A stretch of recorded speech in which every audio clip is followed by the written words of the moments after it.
Hello friends, how are you all? Welcome everybody to my YouTube channel, Nature at the Very Core of Science. So today, I was just, going through the library, the small library I have, and the books, which are sitting there for a long time. And I thought that some of the books I have not read or forgotten. So this book today I picked up, which is Hellraisers, and it's written by Robert Sellers.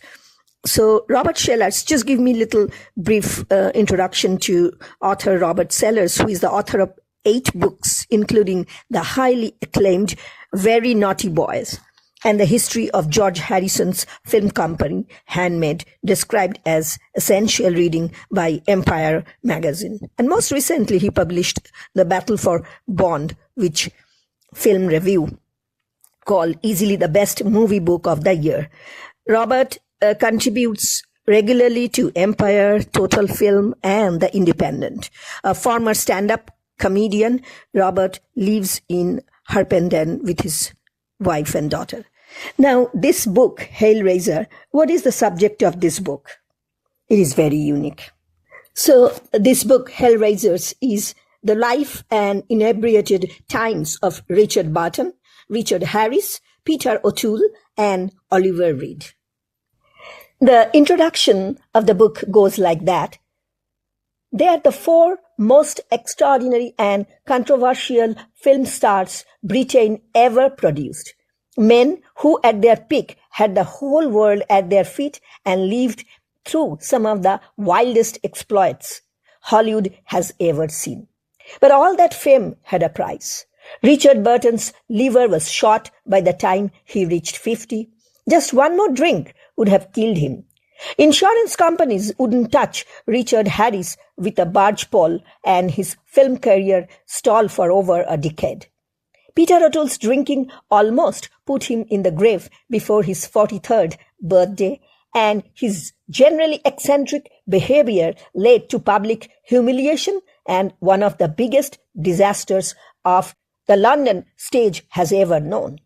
Oliver Reed ended up dying prematurely after an arm wrestling contest with a bunch of 18-year-old sailors on the eve of scoring his bigger ever movie triumphs with Gladiator. What follows is the story of 4 of the greatest boozers that ever walked or staggered into a pub. It's a story of drunken binges of near biblical proportions, parties and orgies, broken marriages, drugs, riots, and wanton sexual conquests. Indeed, if you or I had perpetrated some of the most outrageous acts, it would have resulted in a jail sentence. Yet, these peace artists were seemingly immune from the law. They got away with the kind of behavior that today's sterile bunch of film stars can scarcely dream of because of who they were and because the public loved them. They were truly the lust of a dying breed, the lust of the movie Hellraisers. This book traces the intertwining lives and careers of Richard Burton, Richard Harris, Peter O'Toole, and Oliver Reed, plus an assortment of other movie boozers who crawled across their path, people like Lee Marvin, Trevor Howard, and Robert Mitchum. So, we start with the first chapter, which is named as an aperitif. Throughout the history of movies, there have always been Hellraisers. Actors and booze go together like Rogers and Hammerstein or eggs and bacon. Film producer Ewan Lloyd, who worked over the years with Frank Sinatra, Robert Mitchum, and Dean Martin, says that drinking simply went with the job. Whether it was lack of confidence or just habit, it was hard to tell. But a destroyer could comfortably swim in the ocean of liquid consumed by actors. Lloyd's association with Burton and Harris was the boys' own adventure, perhaps the archetypal Hellraiser movie, The Wild Geese, which also starred veteran boozer Stewart Granger and Roger Moore, himself not averse to a bit of elbow bending, but able to hold it more than most. By 1978, after decades on the piece, Burton and Harris were mere shadows of their former selves. One day, during a break in filming, they sat together under the African sun, reminiscing and trying to make sense of their lives. "We were like 2 old men," Harris said. Once the greatest Hellraisers in the world, we were now too tired to stand up and pee. After 2 hours of philosophical discussion, we came to the conclusion that the tragedy of our lives was the amount of it we don't remember because we were too drunk to remember. So why did they do it? Burton, Harris, O'Toole, and Reed? Why did they drink themselves to death, or in the case of O'Toole, come within a hair's breadth of it? Burton said it was to burn up the flatness, the stale, empty, dull deadness that one feels when one goes off stage. More likely it was to get over the realization that he was appearing in piece of a shit. Nor was he averse to getting pieced on the job. Maybe it went hand in hand with his reputation as a legendary womanizer. Not long after starting his infamous affair with Elizabeth Taylor on the set of the Cleopatra, Richard Burton answered the phone at her home. It was Taylor's husband, Eddie Fisher, demanding to know what he was doing there. "What do you think I'm doing?" Burton replied. "I'm fucking your wife," probably emptying his drinks cabinet as well. Burton's intake was prodigious. At the height of his boozing in the mid-70s, he was knocking back 3 to 4 bottles of hard liquor a day on the Klansman. He was drunk for the entire production. "I barely recall making that film," he confessed. Burton loved the sheer sociability of booze, drinking in pubs, talking with mates, and sharing stories. He was a man who enjoyed life better with a glass in his hand. After sex, it was the thing he loved most in life. Coupled with his nicotine addiction, it's rumored he smoked 50 a day. Burton embraced that seemingly inbred Celtic desire to walk dangerously close to the precipice, perhaps more than anyone. Harris too loved the communal nature of boozing. He loved nothing better than going into a pub on his own and by the end of the evening being surrounded by a new gang of boisterous pals. Men, not women, he would state. Boozing is a man's world.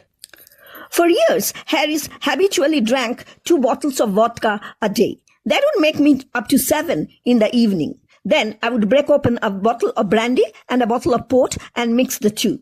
Asked by a reporter once to describe how much booze he would consume over his lifetime, Harris was only exaggerating mildly when he replied, "I could sell the QE2 to the Falklands on all the liquor I drank."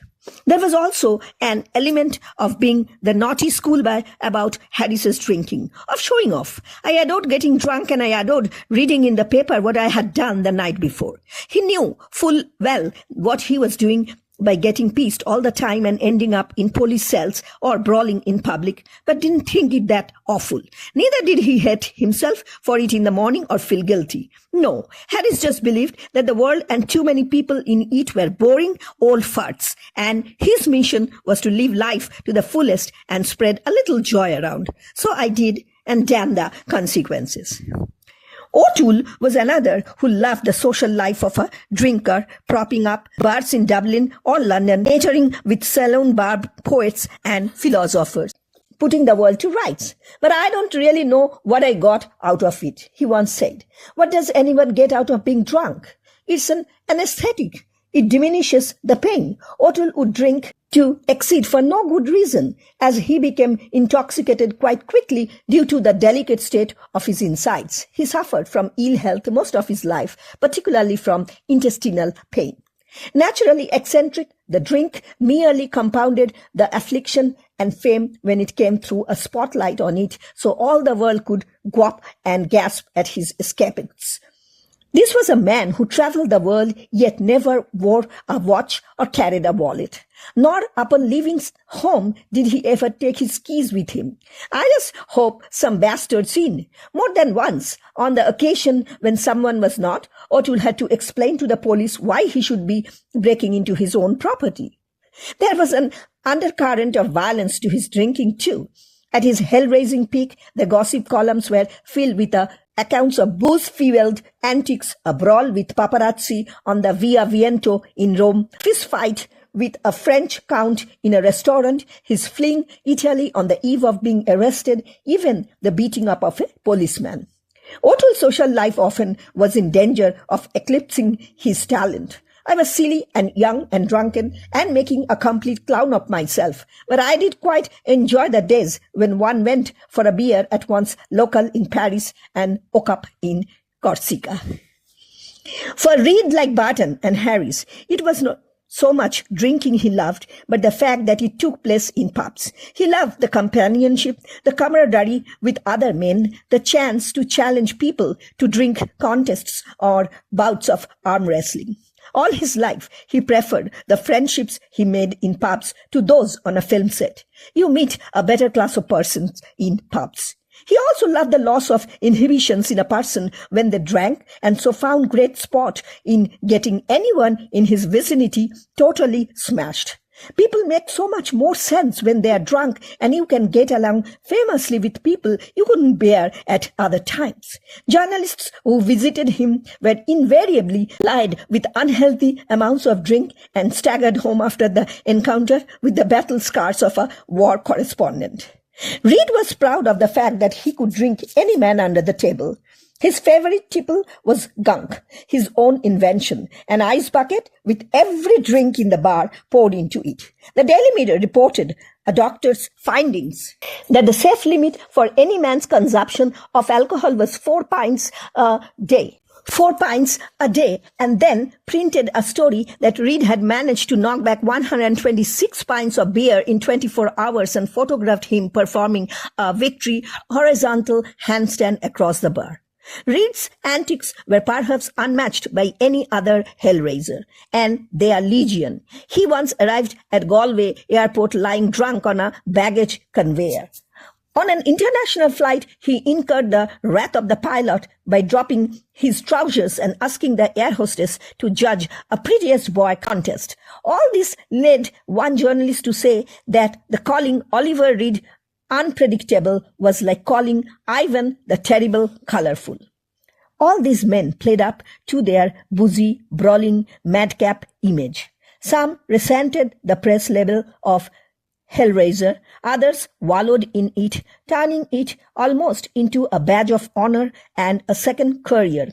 What that group of actors had was a fine madness, a lyrical madness, said Harris.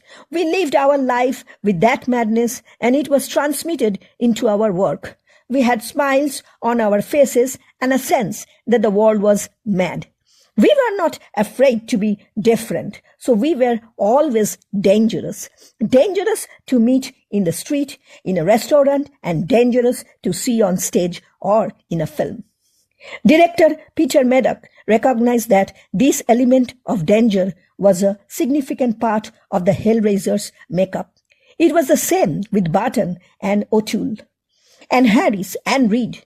There was this terrible sense of danger around them. You didn't know if they were going to kiss you, hug you, or punch you right in the face. They were just wonderful.